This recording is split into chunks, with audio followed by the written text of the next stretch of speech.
TLT Atlantis Media presents Ancient Rising, Book 1 of the Rise of the Ancient Saga by J.C. Della Torre.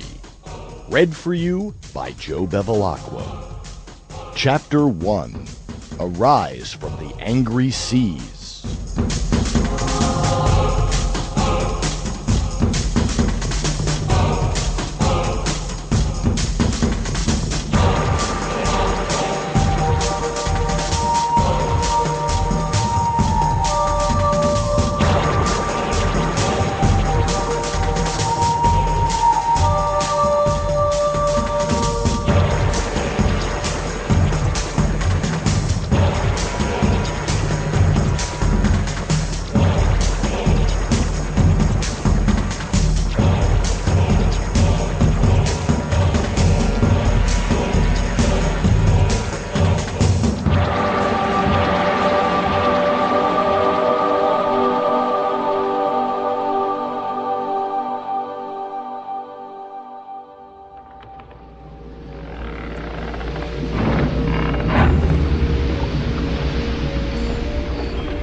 Stars. There were more stars than I had ever seen in my lifetime. They were thousands of tiny pinholes in the great tapestry that was the night sky. They sparkled, oblivious to the storm that was about to obscure their view of the Atlantic.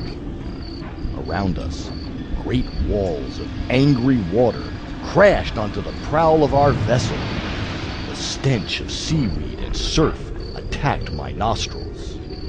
The nausea slipped into my throat and threatened to explode in front of me.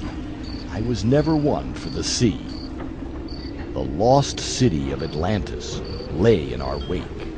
We were speeding away as quickly as the ancient Atlantean vessel we were using could take us. I glanced back at the shimmering city. The iridescent glow of structures lit the night sky like a beacon from a large lighthouse. The city seemed to lunge out from the sea. Lightning zigzagged, bright flashes of sky above us, and the wind whipped up around us, causing great waves to crash up against the ship's hull. It responded with violent gyrations up and down, left and right, all the while losing its battle with the unforgiving aquatic. This was not going to be an easy getaway. The ship that allowed our escape emitted the same strange iridescence that came from the lost city. A white glow on the deck, the sails, the steering mechanism, everything. In many ways, the ship resembled an old Spanish galleon, but it predated Spanish construction by 100 centuries. Yet the vessel appeared to be as if it had just been finished. There were no signs of decay. If you rubbed your hand against any part of the ship, it would feel similar to the smooth surface of fiberglass. But this was no fiberglass vessel. The intensity of the waves crashing into the framework would snap a fiberglass ship in half. The waves were getting massive and more frightening, crashing over the bow and drenching us. One after another they came, each taller and more ominous than the last.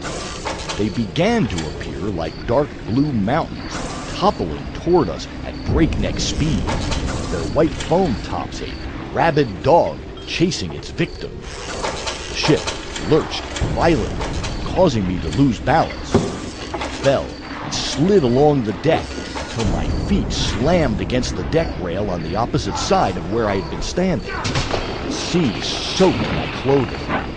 Skin turned ice cold. My companions grabbed whatever they could to avoid being twisted into the foaming washing machine that was Atlantis' namesake.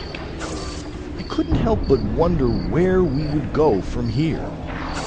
With the raising of Atlantis, the human race was no longer the dominant species on the Earth. We were servants of the gods once again. The realization... Sample complete. Ready to continue?